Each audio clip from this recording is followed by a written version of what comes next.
సందర్భంగా అటు ఏపీలో కూడా పోలీసులు పలు ఆంక్షలు విధించారు. Vijayawada MG road, Bandar road, flyovers పై ట్రాఫిక్ ఆంక్షలు విధించారు.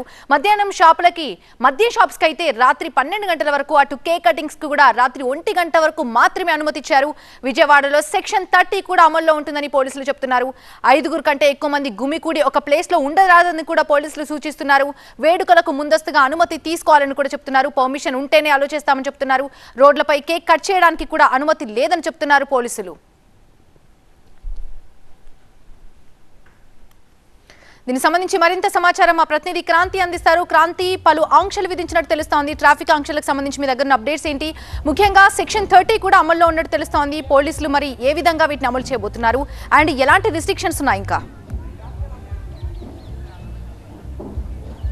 ఖచ్చితంగా బెజవాడ న్యూ ఇయర్ సెలబ్రేషన్స్కి సిద్ధమైంది. అది కూడా ఆంక్షలతో కూడినటువంటి సెలబ్రేషన్స్కి. దీనికి సంబంధించి కూడా ఇప్పటికే సిపి కొన్ని రూల్స్ని చెప్పడం జరిగింది. ఖచ్చితంగా పబ్లిక్ ఎవరు కూడా రోడ్లపైకి వచ్చి ఇష్టానుసారంగా కేక్ కటింగ్స్ చేయడం కానీ, డ్రంక్ అండ్ డ్రైవ్ చేయడం కానీ చేయకూడదని చెప్పి కూడా చెప్పడం జరిగింది. 9 నుంచి కూడా విజయవాడ వ్యాప్తంగా కూడా డ్రంక్ అండ్ డ్రైవ్ టెస్టులు చేస్తాము. పబ్లిక్ ఎవరు కూడా ఇతరులకు ఇబ్బంది కలిగే విధంగా ప్రవర్తించొద్దు, ప్రవర్తిస్తే కనుక కేసులు పెడతామని చెప్పి కూడా హెచ్చరికలు జారీ చేశారు. ఇక అదేవిధంగా మొత్తం విజయవాడ వ్యాప్తంగా కూడా 144 సెక్షన్ అమల్లో ఉంది. కాబట్టి ఖచ్చితంగా 5 మించి ఎక్కువగా ఎవరు కూడా గుమ్ముకూడదని చెప్పడం జరిగింది. దాంతోపాటు 5 స్టార్ హోటల్స్ ఏవైనా ఉంటే కనుక ఖచ్చితంగా లిక్కర్ సర్వ్ చేయడానికి కానీ, మిగతా వాటి కానీ ఎక్సైజ్ పర్మిషన్తో పాటు పోలీస్ డిపార్ట్మెంట్ పర్మిషన్ కూడా తీసుకోవాలని చెప్పారు. ఇక ఈ అన్ని ఆంక్షలకు అనుగుణంగానే విజయవాడ వాసులు కానీ అండ్ అలాగే ఈవెంట్స్ నిర్వహించే వాళ్ళు కానీ అందరూ కూడా సెలబ్రేషన్ చేసుకోవాలని చెప్పారు. మరోపక్క విజయవాడలో సెలబ్రేషన్స్కి సిద్ధమైపోయిందని చెప్పాలి. మనం చూస్తే కనుక మనం ఫన్ టైమ్స్ క్లబ్లో ఉన్నాము. ఇక్కడ ఈ రోజు నైట్ ఏదైతే కొత్త సంవత్సరంకి వెల్కమ్ చెప్తూ ఇయర్ని సెండ్ ఆఫ్ ఇవ్వడానికి పూర్తి స్థాయిగా ఏర్పాట్లు సిద్ధం చేశారు. దీంతోపాటు దీనికి సంబంధించి మనతో మాట్లాడడానికి ఇక్కడ ఈ కమిటీ మెంబర్స్ ఉన్నారు. సార్ చెప్పండి, అసలు దీనికి సంబంధించి ఎలాంటి ఏర్పాట్లు చేశారు, ఏంటి? ఇది ఈ ఫన్ టైమ్స్ అనే క్లబ్ 1994లో ఫ్యామిలీ రిక్రియేషన్ క్లబ్గా ఏర్పాటైంది. ఆ రోజు నుంచి ప్రతి సంవత్సరం మేము ఓన్లీ న్యూ ఇయర్ సెలబ్రేషన్స్ చేస్తున్నాం. ఏ విధమైన అసాంఘిక కార్యక్రమాలు కానీ, ముందు కానీ ఇలాంటి ఏది ఎలో లేకున్నా చక్కగా మేము ఫ్యామిలీస్ వరకే చక్కగా చేస్తున్నాం.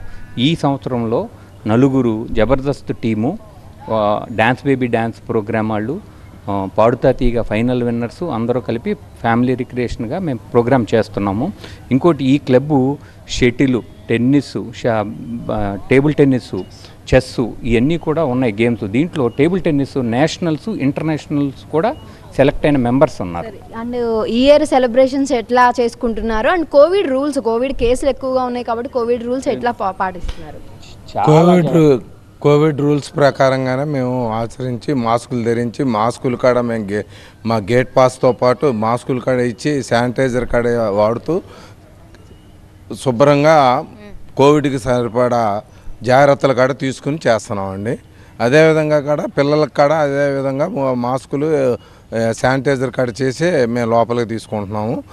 అందుకని కోవిడ్ కాడ భయం లేకుండా ఇది ఓన్లీ ఫ్యామిలీ పిల్లలతో చేసే ఫ్యామిలీ ఫంక్షన్, ఒక ఫ్యామిలీ ఫంక్షన్ లాగానే చేసుకుంటున్నాం అండి. న్యూ ఇయర్కి ఎట్లా అనిపిస్తుంది సార్? ఈ ఇయర్ కన్నా వచ్చే ఇయర్ బాగుంటుందని చాలామంది చెబుతున్నారు. అదేవిధంగా ఈ ఇయర్లో కూడా చాలా బాగా ఉన్నా లేకపోయినా కూడా సంతోషంగానే ఉన్నాము.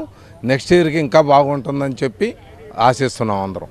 అయితే ఇది ఓవరాల్గా మనం చూసుకుంటే కనుక విజయవాడ వ్యాప్తంగా కూడా సెలబ్రేషన్స్కి సిద్ధమైపోయింది. అది కూడా పోలీస్ ఆంక్షలకు అనుగుణంగా ఎక్కడికక్కడ సెలబ్రేషన్స్ చేసుకునే వాళ్ళందరూ కూడా విత్ పర్మిషన్స్ తీసుకునే సెలబ్రేట్ చేసుకుంటున్నారు. ఇక విజయవాడలో రోడ్లపైన కూడా మొత్తం బందర్ రోడ్, ఏలూరు రోడ్లో ట్రాఫిక్ ఆంక్షలు కొనసాగుతాయి. 12 గంటల వరకు మాత్రమే కొన్ని షాప్స్ ఏవైతే కేక్ షాప్ కానీ, బొకే షాప్స్ కానీ 12 గంటల వరకు అనుమతి ఇచ్చారు. ఇక 1 గంట వరకు మిగతా కొన్ని లిక్కర్ షాప్స్ కానీ వీటన్నిటి కానీ పర్మిషన్స్ ఉంటేనే అనుమతి అని చెప్పారు. అండ్ అలాగే సింగింగ్ బయట చోట్ల నుంచి ప్రత్యేకంగా కొన్ని ఈవెంట్స్ ఇక్కడ నిర్వహిస్తున్నారు కాబట్టి వాళ్ళకి సంబంధించి కూడా ఎక్సైజ్ డిపార్ట్మెంట్ అనుమతులు ఉన్నాయా లేవా అని ముందస్తుగానే చెకింగ్స్ చేసి అనుమతులతో కూడినటువంటి సెలబ్రేషన్స్ మాత్రమే ఉండాలి, ఎవరికి ఇబ్బంది కలిగించొద్దని చెప్పి కూడా ఇప్పటికే పోలీసులు ఆదేశాలను జారీ చేశారు. ఇక దానికి అనుగుణంగానే బెజవాడ మొత్తం కూడా న్యూ ఇయర్ సెలబ్రేషన్ చేసుకోవడానికి సిద్ధమైపోయింది. Kranti, thanks for the updates Kranti.